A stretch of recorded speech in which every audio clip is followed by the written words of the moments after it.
नमस्कार दोस्तों, आपका स्वागत हमारे YouTube चैनल पर। अगर आपने अब तक हमारे चैनल को सब्सक्राइब नहीं किया तो सब्सक्राइब कर ले। आज की कहानी है जब खुला राज पति का। मेरा नाम शिवानी है, घर की बड़ी बेटी, मैं और मेरा छोटा भाई, बस हम दो ही हैं।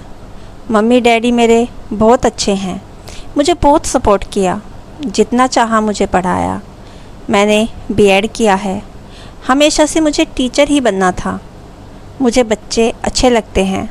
परिवार और अपने सपनों के बीच मुझे कभी प्यार में गिरने का समय ही नहीं मिला।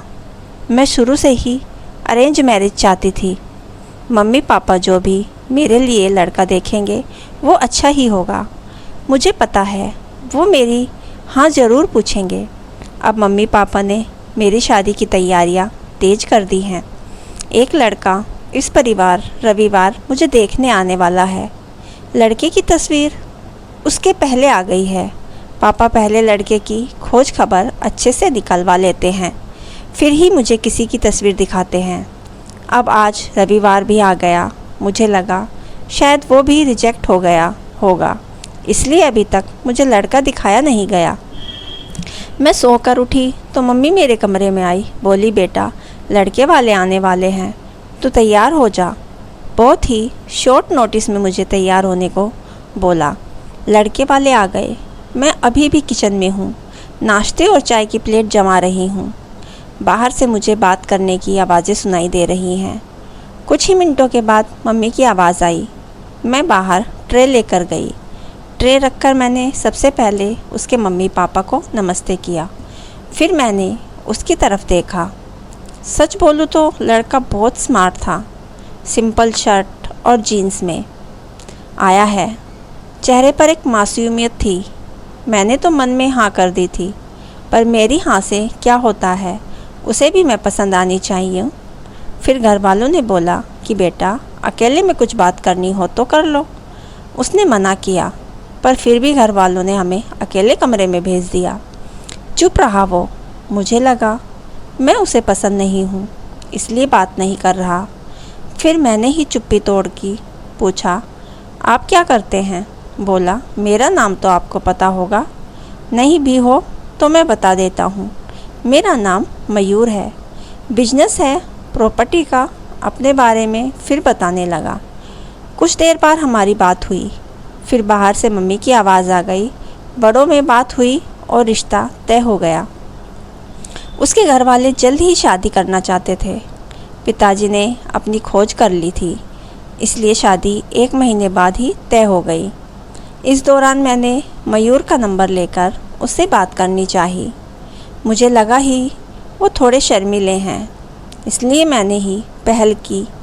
करीब 1 महीने हम में बहुत बात हुई और प्यार वाली फीलिंग क्या होती है यह मुझे पता चल गया। फिर हमारी शादी का दिन आ गया और मैं अंदर ही अंदर बहुत खुश थी।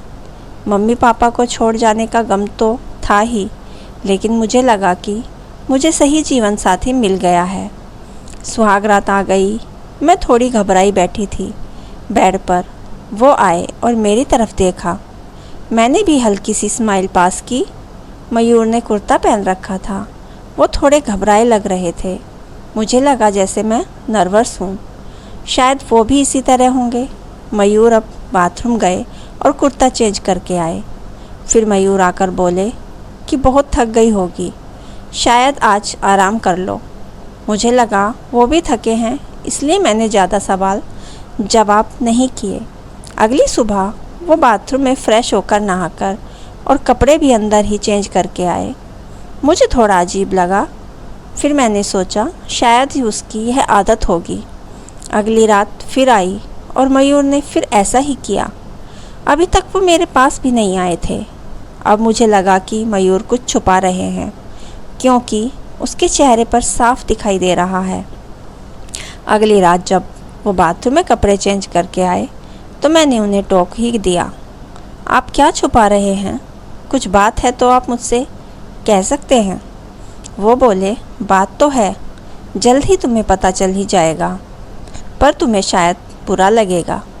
मैंने बोला आप नहीं बताएंगे तो ज़्यादा बुरा लगेगा। उन्होंने अपना शर्ट खोला और फिर उन्होंने कुछ कहना ही नहीं पड़ा। मैं खुद ही समझ गई। उनकी चेस्ट पर एक लड़की के नाम का टैटू था, रिया। अब मैं चुप हो गई और चुपचाप बैठ के एक साइड पर सो गई। वो मुझसे बात करने की कोशिश करना चाह रहे थे, लेकिन फिर वो भी बैठ के दूसरी साइड पर सो गए। अगले दिन मेरा मुंह उतरा हुआ था। मुझे इस बात का ज़्यादा दुख था कि उसने मुझसे यह बात छिपाई। हाँ, मैंने कम समय मिला, लेकिन फिर भी इतना समय था कि वो मुझे बता सकते थे। अगली रात वो फिर कमरे में आए। उसके आने से पहले ही मैं बेड के साइड पर सो चुकी थी। उन्होंने मेरी बाह पर हाथ लगाया और बोला, तुम चाहो तो हम बात कर सकते हैं। मैंने बोला, अब क्या बात बताओगे?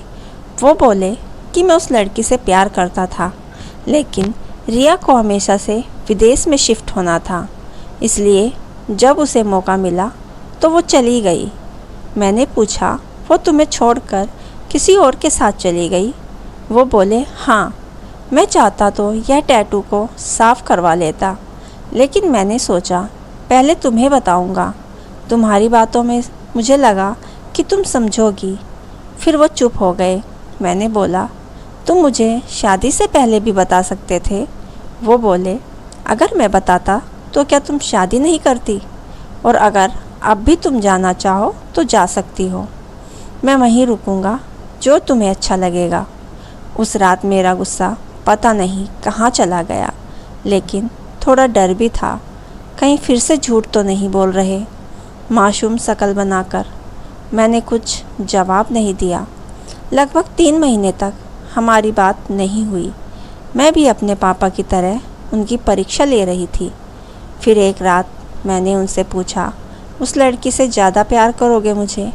वो बोले, वो तो उसी रात हो गया था जब तुमने सच सुनने के बाद मुझे माफ़ कर दिया था। मैंने बोला, मैंने कब बोला कि मैंने सब माफ़ कर दिया? वो बोले, तो अब बोल दो। उनकी मासूम शक्ल ने मुझे उसके गले लगने पर मजबूर कर दिया। मुझे सच में अच्छा पति मिला है। आखिर अच्छे लोगों के साथ अच्छा होता है, तभी उनको रिया नहीं मिली। दोस्तों, जब खुला पति का राज, यह कहानी आपको कैसी लगी हमें कमेंट बॉक्स में ज़रूर बताइए। कहानी अच्छी लगी हो तो हमारे चैनल को सब्सक्राइब करना ना भूलें और कहानी को लाइक और शेयर ज़रूर करें। पूरी कहानी सुनने के लिए आपका दिल से धन्यवाद।